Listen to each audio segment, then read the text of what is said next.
Assalamualaikum warahmatullahi wabarakatuh. Pertama-tama saya ucapkan puji syukur kehadiran Allah Subhanahu wa taala karena atas izinnya saya bisa hadir di sini untuk menyapa pemirsa untuk menyampaikan seputar informasi tentang COVID-19. Virus corona atau Severe Respiratory Syndrome Coronavirus 2 atau SARS-CoV-2 adalah virus yang menyerang sistem pernapasan.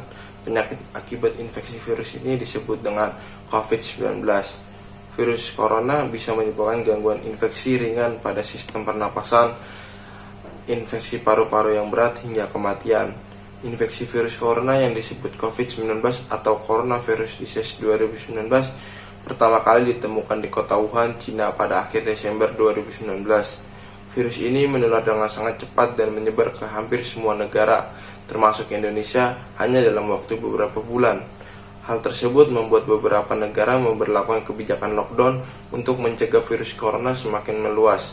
Di Indonesia, pemerintah menerapkan kebijakan pemberlakuan pembatasan kegiatan masyarakat atau PPKM untuk menekan penyebaran virus ini. Coronavirus adalah kumpulan virus yang menginfeksi sistem pernapasan. Pada banyak kasus, virus ini hanya menyebabkan infeksi pernapasan ringan, seperti flu. Namun, virus ini juga bisa menyebabkan infeksi pernapasan berat, seperti infeksi paru-paru atau pneumonia. Selain virus SARS-CoV-2 atau virus corona, virus yang termasuk dalam kelompok coronavirus adalah virus penyebab Severe Respiratory Syndrome atau SARS dan virus penyebab Middle Age Respiratory Syndrome atau MERS. Meski disebabkan oleh virus dari kelompok yang sama, yakni coronavirus, COVID-19 memiliki beberapa perbedaan dengan SARS dan MERS, antara lain dalam hal kecepatan penyebaran dan keparahan gejala. Ada dugaan virus corona awalnya ditularkan dari hewan ke manusia, tapi kemudian diketahui bahwa virus corona juga menular dari manusia ke manusia.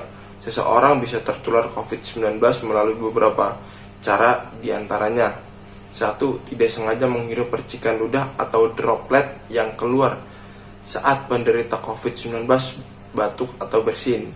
2. Memegang mulut, hidung, atau mata tanpa mencuci tangan terlebih dahulu setelah menyentuh benda yang terkena cipratan ludah penderita COVID-19. 3. Kontak jarak dekat dengan penderita COVID-19, misalnya bersentuhan atau berjabat tangan. Virus COVID-19 dapat menginfeksi siapa saja. Efeknya akan lebih berbahaya, bahkan fatal jika terjadi pada lanjut usia, ibu hamil, orang yang memiliki penyakit tertentu atau komorbid, perokok, atau orang daya tahan tubuhnya yang lemah. Gejala COVID-19. Gejala coronavirus bervariasi, mulai dari flu biasa hingga gangguan pernapasan berat menyerupai pneumonia.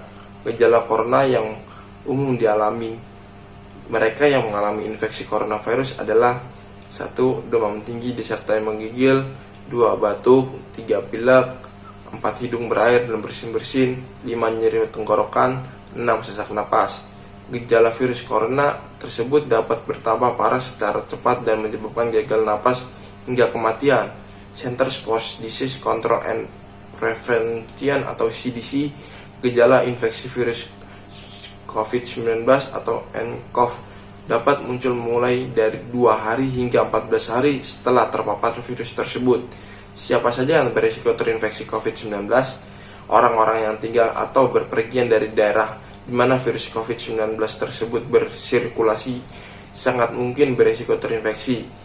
Mereka yang terinfeksi adalah orang-orang yang dalam 14 hari sebelum muncul gejala melakukan perjalanan dari negara terjangkit atau kontak erat seperti anggota keluarga, rekan kerja, atau tenaga medis yang merawat pasien sebelum mereka tahu pasien tersebut terinfeksi COVID-19.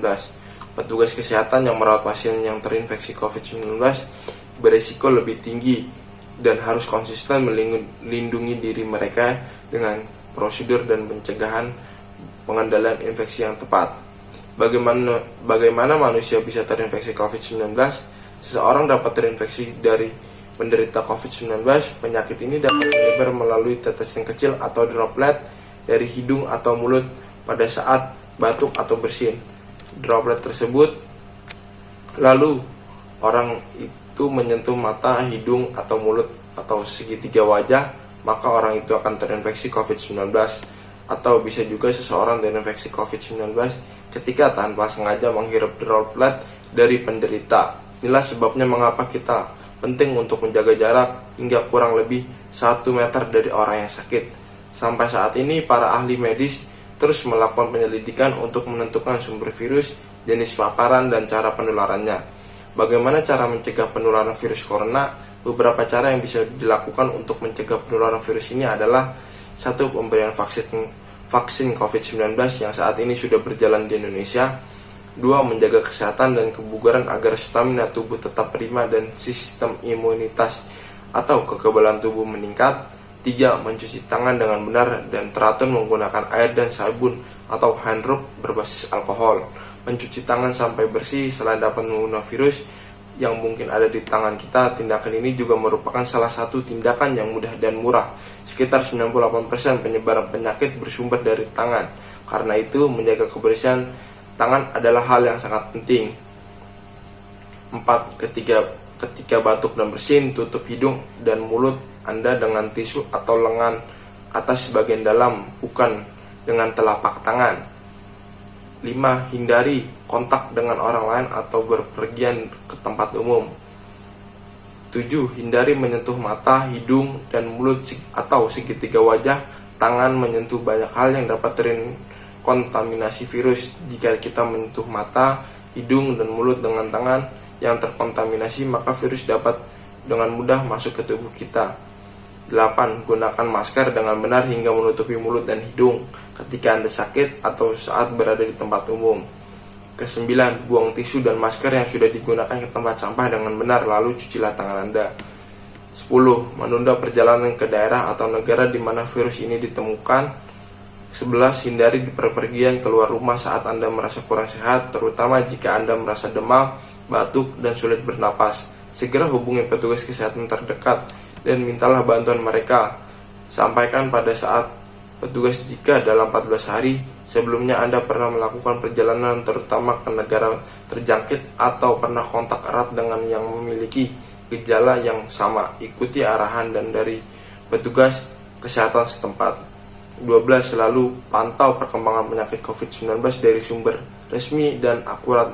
Ikuti arahan dan informasi dari petugas kesehatan dan kesehatan setempat. Sekian uraian yang saya sampaikan, mudah-mudahan ada manfaatnya bagi kita semua. Mohon maaf bila ada kata yang kurang berkenan.